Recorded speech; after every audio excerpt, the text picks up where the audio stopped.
بسم الله الرحمن الرحيم.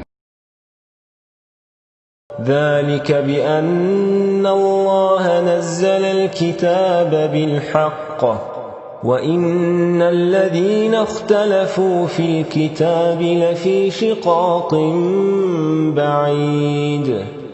ليس البر أن تولوا وجوهكم قبل المشرق والمغرب ولكن البر من آمن بالله واليوم الآخر والملائكة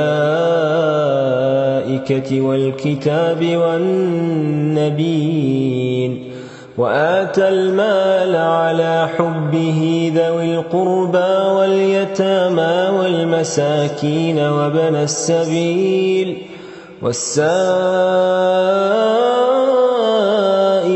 وفي الرقاب وأقام الصلاة وآتى الزكاة والموفون بعهدهم إذا عاهدوا والصابرين في البأساء والضراء وحين البأس أولئك الذين صدقوا وأولئك هم المتقون.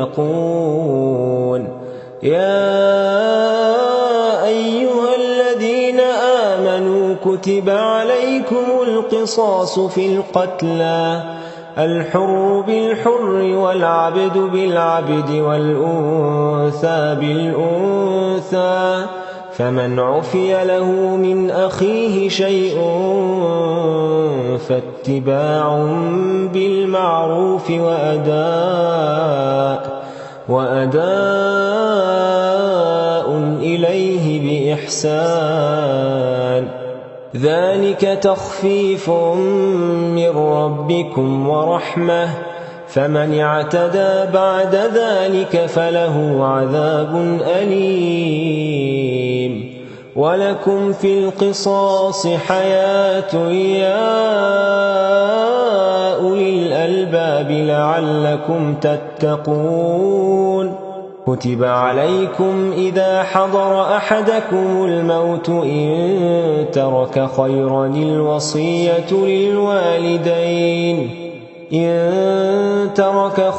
الوصية للوالدين والأقربين بالمعروف حقا على المتقين.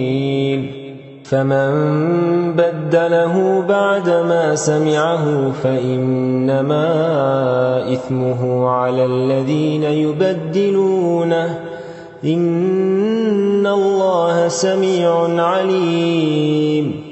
فمن خاف من موص جنفا أو إثما فأصلح بينهم فلا إثم عليه إن الله غفور رحيم. يا أيها الذين آمنوا كتب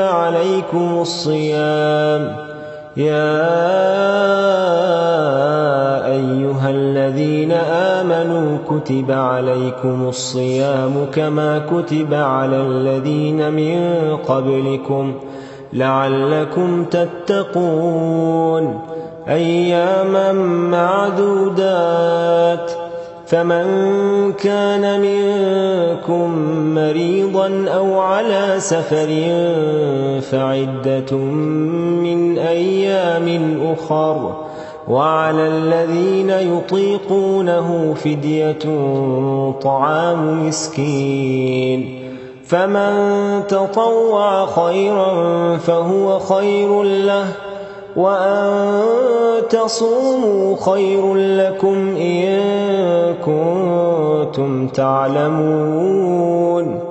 شهر رمضان الذي أنزل فيه القرآن هدى للناس وبينات من الهدى والفرقان فمن شهد منكم الشهر فليصمه ومن كان مريضا أو على سفر فعدة من أيام أخر يريد الله بكم اليسر ولا يريد بكم العسر ولتكملوا العدة ولتكبروا الله على ما هداكم ولعلكم تشكرون. وإذا سألك عبادي عني فإني قريب أجيب دعوة الداع إذا دعان فليستجيبوا لي وليؤمنوا بي لعلهم يرشدون. أحل لكم ليلة الصيام الرفث إلى نسائكم هن لباس لكم وأنتم لباس لهن علم الله أنكم كنتم تختانون أنفسكم فتاب عليكم وعفى عنكم فالآن باشروهن وابتغوا ما كتب الله لكم وكلوا واشربوا حتى يتبين لكم الخيط الأبيض من الخيط الأسود من الفجر ثم أتموا الصيام إلى الليل ولا تباشروهن وأنتم عاكفون في المساجد تلك حدود الله فلا تقربوها كذلك يبين الله آياته للناس لعلهم يتقون. ولا تأكلوا أموالكم بينكم بالباطل وتدلوا بها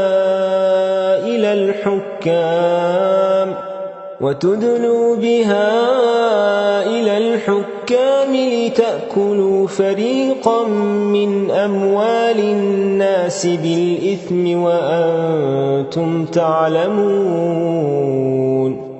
يسألونك عن الأهلة قل هي مواقيت للناس والحج وليس البر بأن تأتوا البيوت من ظهورها ولكن البر من اتقى وأتوا البيوت من أبوابها واتقوا الله لعلكم تفلحون. وقاتلوا في سبيل الله الذين يقاتلونكم ولا تعتدوا إن الله لا يحب المعتدين.